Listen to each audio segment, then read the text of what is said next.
Hi friends, मैं हूं advocate Wajid Sheikh और आप देख रहे हैं लीगल एडवाइस। दोस्तों, इस चैनल का उद्देश्य आप लोगों तक कानून की जानकारी पहुंचाना है ताकि हर भारतीय नागरिक अपने अधिकारों और कर्तव्यों के प्रति जागरूक हो सके।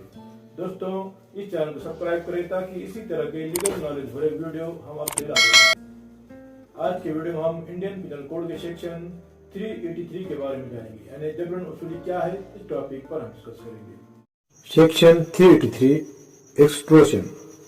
Whoever intentionally puts any person in fear of any injury to that person or to any other and thereby dishonestly induces the person so put in fear to deliver to any person any property or a valuable security or anything signed or sealed which may be converted into a valuable security commits extortion. जो कोई व्यक्ति किसी व्यक्ति को जानबूझकर या किसी अन्य व्यक्ति को चोट पहुंचाने या क्षति पहुंचाने का डर दिखाकर व्यक्ति के पास से किसी भी संपत्ति या मूल्यवान सुरक्षा या किसी भी डॉक्यूमेंट को उसे देने के लिए बेईमानी से प्रेरित करता है तो वो व्यक्ति जबरन वसूली करता है। यानी जबरन वसूली की धमकी देकर या जबरदस्ती के माध्यम से धन या किसी प्रॉपर्टी को गैर कानूनी तरीके से वसूल करता है तो वो जबरन वसूली करता है। फॉर एग्जाम्पल, ए ने बी की बेटी को किडनैप किया और बी को धमकी दी कि जब तक वो उसे नई बाइक नहीं देता तब तक वो उसकी बेटी को खाना पीना नहीं देगा। तो यहाँ पर बी के पास ए को बाइक देने के सिवा कोई ऑप्शन नहीं है।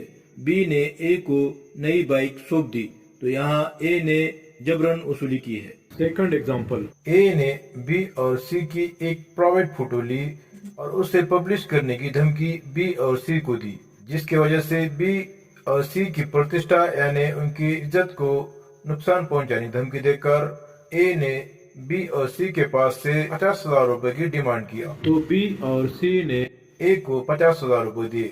तो यहाँ पर ए ने बी और सी के पास से जबरन वसूली की है, यानी उनकी प्रतिष्ठा को नुकसान पहुंचाने की धमकी देकर बेईमानी से 50,000 रुपए वसूल किए। तो यहाँ पर ए ने इंडियन पिनल कोड के सेक्शन 383 के तहत अपराध किया है।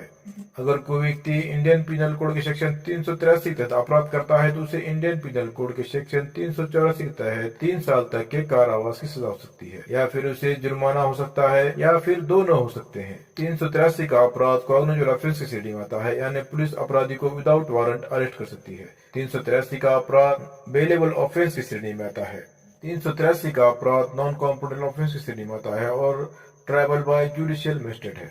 अब हम देखते हैं इंडियन पिनल कोड के सेक्शन 385 के बारे में। इंडियन पिनल कोड के सेक्शन 385 में कहा गया है कि अगर कोई व्यक्ति किसी व्यक्ति को डर या नुकसान या चोट पहुंचाने की धमकी देकर उनके पास से जबरन वसूली करने का प्रयास करता है तो उसे 2 साल तक की कैद या जुर्माना या दोनों हो सकते हैं। इंडियन पिनल कोड के सेक्शन 386 में कहा गया है कि जो कोई भी किसी व्यक्ति को मौत के डर से या उस व्यक्ति को या अन्य को गंभीर चोट के डर में डालता है उसे 10 साल तक के कारावास की सजा हो सकती है और उसे जुर्माना भी हो सकता है। इंडियन पिनल कोड के सेक्शन 387 में कहा गया है कि कोई भी व्यक्ति जबरन वसूली करता है, किसी को गंभीर चोट या मौत के डर में डालने का प्रयास करता है तो उसे 7 साल की कारावास की सजा हो सकती है और उसे जुर्माना भी हो सकता है। इंडियन पिनल कोड के सेक्शन 388 में कहा गया है कि अगर कोई व्यक्ति किसी को झूठे अपराध में फंसाने की धमकी देकर उसके पास से जबरन वसूली करता है तो उसे 10 साल के कारावास की सजा हो सकती है और उसी तरह से उसे जुर्माना भी देना होगा। फॉर एग्जाम्पल, ए ने बी को धमकी दी कि बी उसे 1 लाख रुपए नहीं देता तो ए उसके खिलाफ झूठी रेप की केस फाइल करेगी। बी ने ए को 1 लाख रुपए दिए तो ए ने इंडियन पिनल कोड के सेक्शन 388 के तहत अपराध किया है। तो ए को इंडियन पिनल कोड के सेक्शन 388 के तहत 10 साल तक की कारावास की सजा हो सकती है और उसी तरह से उसे जुर्माना भी हो सकता है। 388 का अपराध कॉग्निटिव ऑफेंस की श्रेणी में आता है। पुलिस अपराधी को विदाउट वारंट अरेस्ट कर सकती है।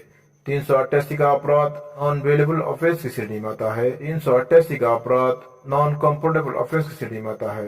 उसी तरह से 388 का अपराध tribal bye judicial magistrate first class है।